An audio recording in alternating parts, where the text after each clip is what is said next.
Ромын гэр бүлийн эрх зүйн танилцуулгыг оюундлаа утган жаргалнаар бэлдэв. Ромын гэр бүлийн эрх зүйн нэр томьёоны тайлбар, гэр бүлийн тухай ойлголт, гэрлэлт, гэрлэх нөхцөл, журам, гэр бүлийн эрх зүйн статус, дэглэмийн талаар танилцуулна.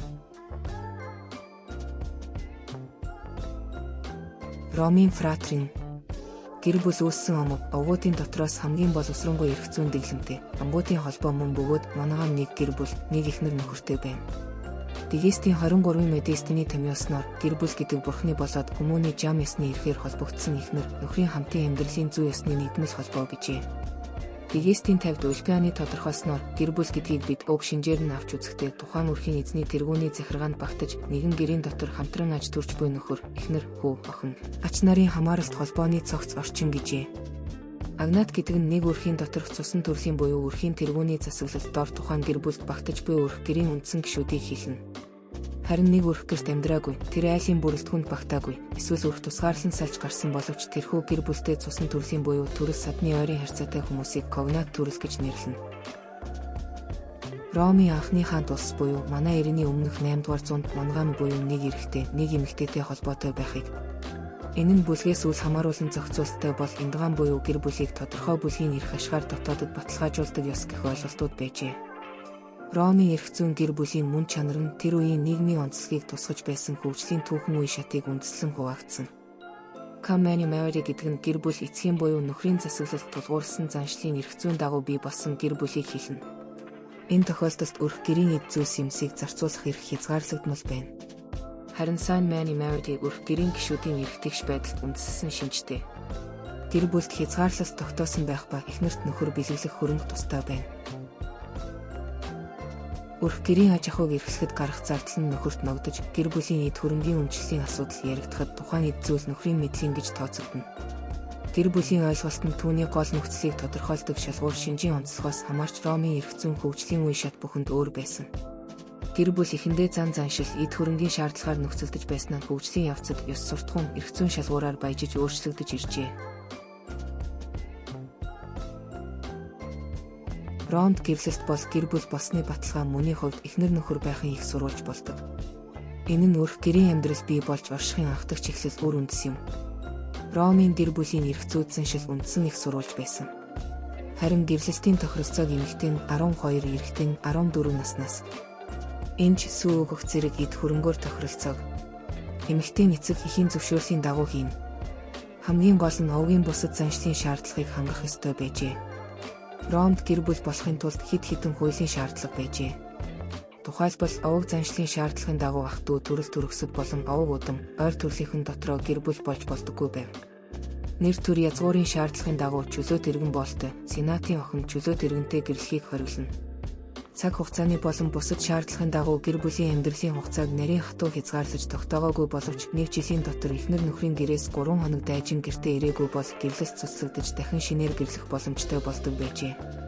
Ромын гэр бүлийн эрх зүйд конфавэшио, emancipatio, ёсос гэх зохицуулалтууд байжээ. Конфавэшио гэдэг нь шашны дэг ёс, зан заншлын гормын дагуу гэрлэх явдал ба гэрлэж буй хүмүүсийг гэрчлэх 10 гэрч жирийцүүдийг заавал байлцуулж, талах будааны дээжийг өргөн, хүндэтгэл үзүүлэх замаар ёслол үйлддэг. Emancipatio гэдэг нь бэр буулгах, худалдах, худалдан авах замаар гэр бүл болох явдал. Энэ ч сүү тавих, бэлэглэх явдлыг ч хамруулан үзэж байв. Ёсос гэдэг нь цаг хугацааны шалгуураар гэрлэх явдал юм. Тухайн гэр бүл анх гэрэлснээс хойш бүтэн 1 жилийн туршид тасралтгүй оршин амьдарсан бол хууль ёсны гэж үзнэ. Ромд гэрлэх журам нь гэрлэх зарчим, шалгууртайгаа салшгүй холбоотой байжээ. Хамтран амьдрах замаар гэрлэхэд бус харин нөхөр эхнэр гэдгийг харилцан зөвшөөрөлцөж тохирох замаар гэр бүл болно гэсэн баримтлал нэлээд ноёрхож хөгжсөн байдаг. Гэрлэлтийг зөвшөөрөх болон хориглох хэмжүүрийг тогтоох замаар түүнийг хууль ёсны ба хууль бус гэж тооцох журмыг тогтоосон нь тухайн үедээ ач холбогдолтой байжээ. Ромын гэр бүл нь өөрийн агуулгаараа нөхөр эхнэрийн харилцан холбогдох нийтлэг хүрээнд бий болсон нийгмийн харилцааны цогц орчин болдог. Гэр бүлийн оршин амьдрах гол нөхцөл нь гэр бүлийн гишүүдийн эрх, үүрэг хариуцлагаар тодорхойлогдож байв. Ромын хууль тогтоомжуудад эцэг эх нөхөр эхнэр хүүхэд ах дүү зэрэг гэр бүлийн харилцаанд оролцогчдын эрх үүрэг статусын ерөнхий нөхцөлийг нь зааж өгсөн байна.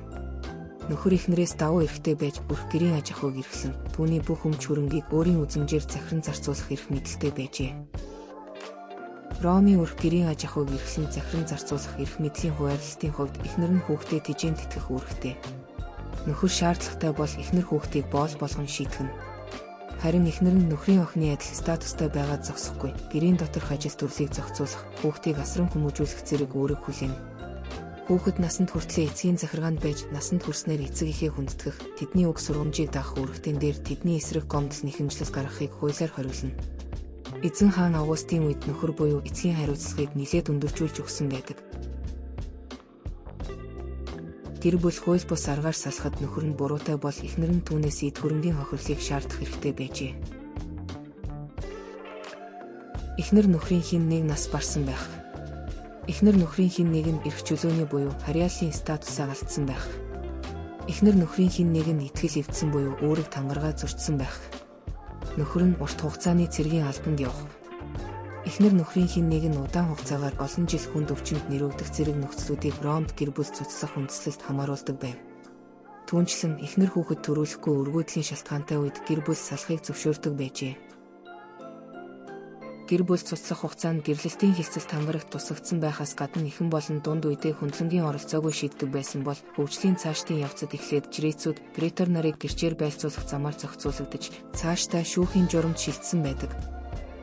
Гэр бүл салалтын дээд хэмжээг тогтоох 3-4 удаа төлбөр төлөөс ногдуулах зэрэг реформ Ромын гэр бүлийн эрх зүйд хийгдсээр ирсэн бөгөөд гэр бүл бол эхнэр нөхөр төрөл төрөстэй харилцаанд нийгмийн амьдралын гол судас нь болж тасралтгүй байнгын хөдөлгөөнд оршиж хөгжиж ирсэн байна.